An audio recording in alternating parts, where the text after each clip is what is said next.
Alors, chers amis, vous le savez, les temps en anglais, on a tendance, surtout quand on est francophone, à penser en français et à appliquer à peu près le même temps en anglais, sauf que ça, à peu près 70% du temps, ça ne marche pas. Donc, c'est pour ça que j'ai déjà fait plusieurs vidéos sur les temps en anglais, mais aujourd'hui, j'en ai fait une spécialement pour vous montrer la différence entre le present perfect, qui est un temps très utilisé en anglais, et le past perfect. Donc, je vais vous montrer comment les former, exactement comment les utiliser et tout ça avec des exemples. Et c'est encore une fois que du concret, que du pratique. Vraiment, une fois que vous avez regardé cette vidéo, si vous avez bien compris, je pense que vous n'aurez pas de difficulté non seulement à utiliser le present perfect, mais aussi le past perfect et surtout, vous allez arrêter de les confondre.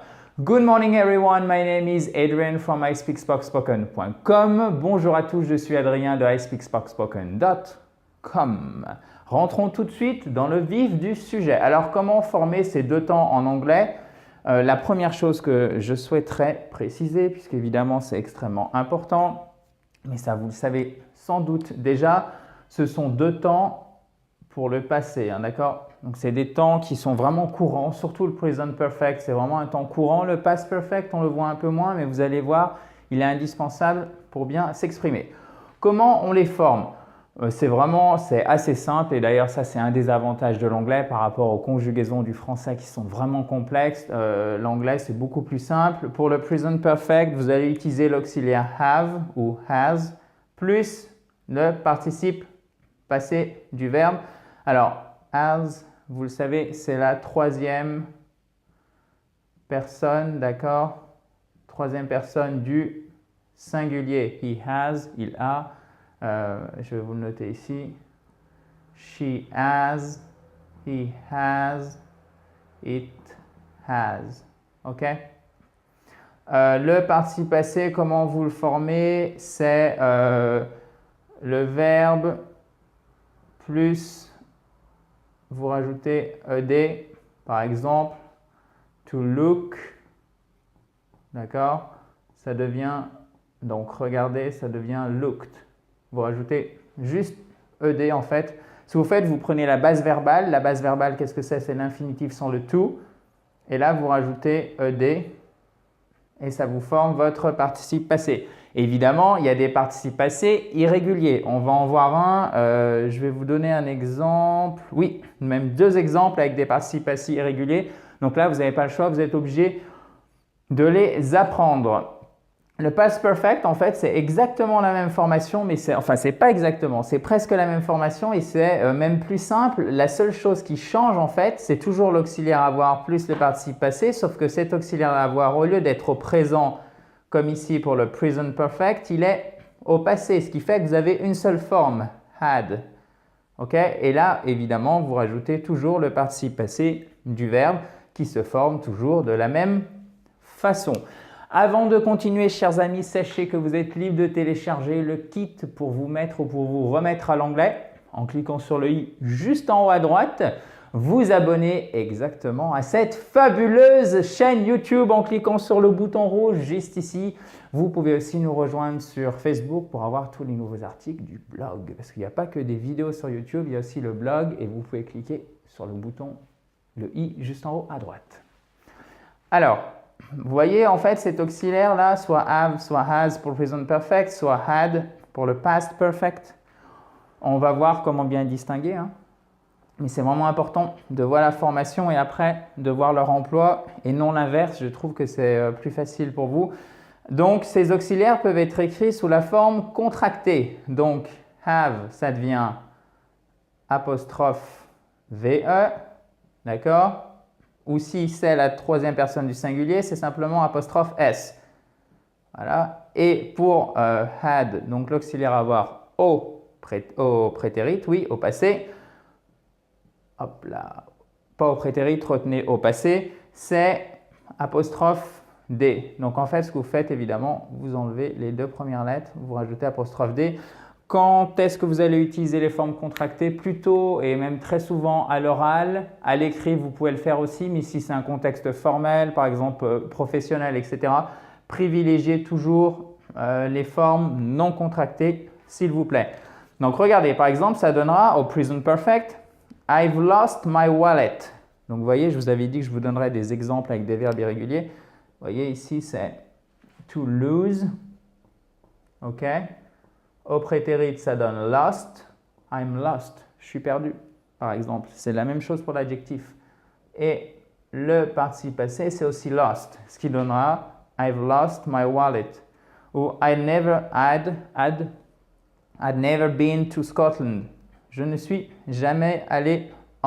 n'étais jamais allé en Écosse. Pardon. Faute de traduction. Hop là, justement. Puisque c'est au past perfect, on va voir ça tout de suite. Donc regardez. I have lost my wallet. C'est j'ai perdu mon portefeuille et je ne l'ai toujours pas retrouvé. Donc, si j'emploie comme ça le present perfect, I have lost my wallet, je sous-entends qu'il y a une conséquence dans le présent. Donc, manifestement, ici, ça pourrait être « et je ne l'ai toujours pas retrouvé ». Si je l'avais déjà retrouvé, c'est « I lost », prétérit, « j'ai perdu ». Donc, c'est le même temps en français. C'est pour ça que souvent, on se trompe. Mais en anglais, c'est deux temps différents. « I lost my wallet yesterday and I found it 1 hour later ». Et je l'ai retrouvé 1 heure plus tard. OK? Donc, action finie. C'est pour ça qu'on utilise le prétérit. Je m'explique avec un petit dessin.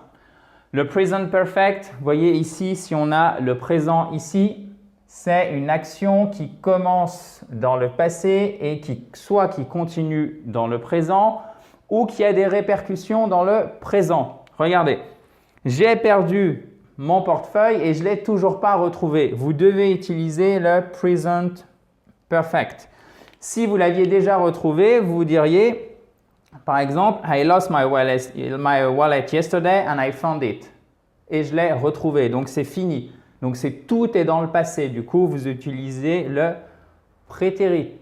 OK, mais vous allez me dire, mais alors pourquoi il y a le past perfect? Le past perfect, il s'appelle aussi, vous trouverez sous un autre nom, mais c'est exactement la même chose, le pluperfect. OK? Alors, ça fait peut-être beaucoup d'informations à la fois, mais vous pouvez évidemment revisionner la vidéo si vous le souhaitez. Si vous avez la moindre question, vous mettez ça dans un commentaire et je reviendrai vers vous rapidement. Ça se passe sous la vidéo. Donc, souvenez-vous, je recommence pour que tout le monde comprenne. Vous avez le présent ici. Le present perfect, c'est une action qui commence dans le passé, qui continue dans le présent ou qui a des conséquences dans le présent. Regardez. I have been in London for 2 years. Je suis à Londres depuis 2 ans. Ça a commencé ici. Donc, si je puis dire, moins 2 ans. OK. Là, je suis à 0. Donc, c'est une action qui commence il y a moins 2 ans et je suis toujours à Londres. Donc, j'utilise le present perfect. OK. Le past perfect.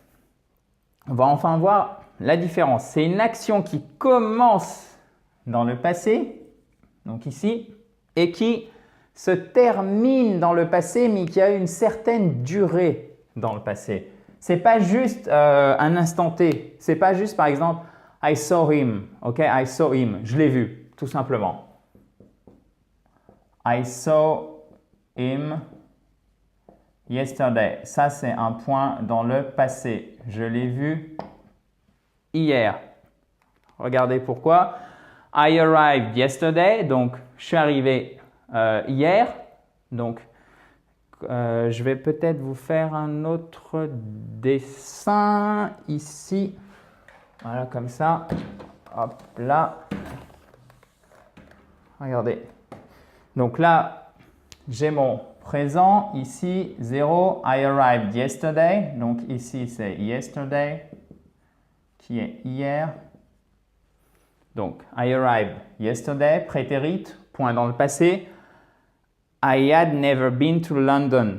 Je n'avais jamais été à Londres, sous-entendu avant. Donc, c'est tout ce qui se passe avant yesterday, donc c'est très long. Vous voyez que c'est un processus, c'est une période dans le passé, donc du coup, j'utilise le past perfect.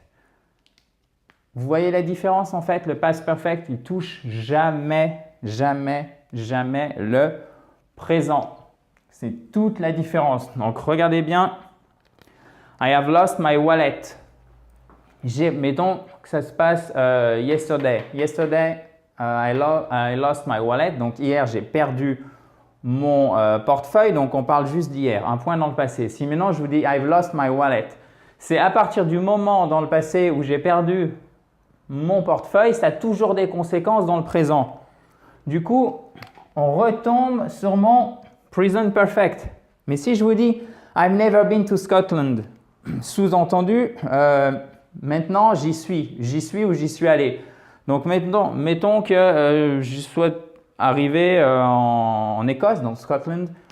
Je suis arrivé yesterday, ok. Donc je suis arrivé hier, I arrived yesterday in Scotland, ok. Je suis arrivé hier en Écosse. Et I had never been to Scotland. I had never been to Scotland. Avant hier, je ne suis jamais arrivé je n'étais jamais allé, pardon, je vais y arriver, en Écosse. Du coup, qu'est-ce qui se passe? Eh bien, j'utilise le past perfect parce que c'est une action qui commence dans le passé, donc depuis que je suis né en gros, et qui se termine au moment où je suis arrivé pour la première fois en Écosse. Donc voilà, chers amis, je pense que j'ai suffisamment détaillé la différence entre le present perfect et le past perfect.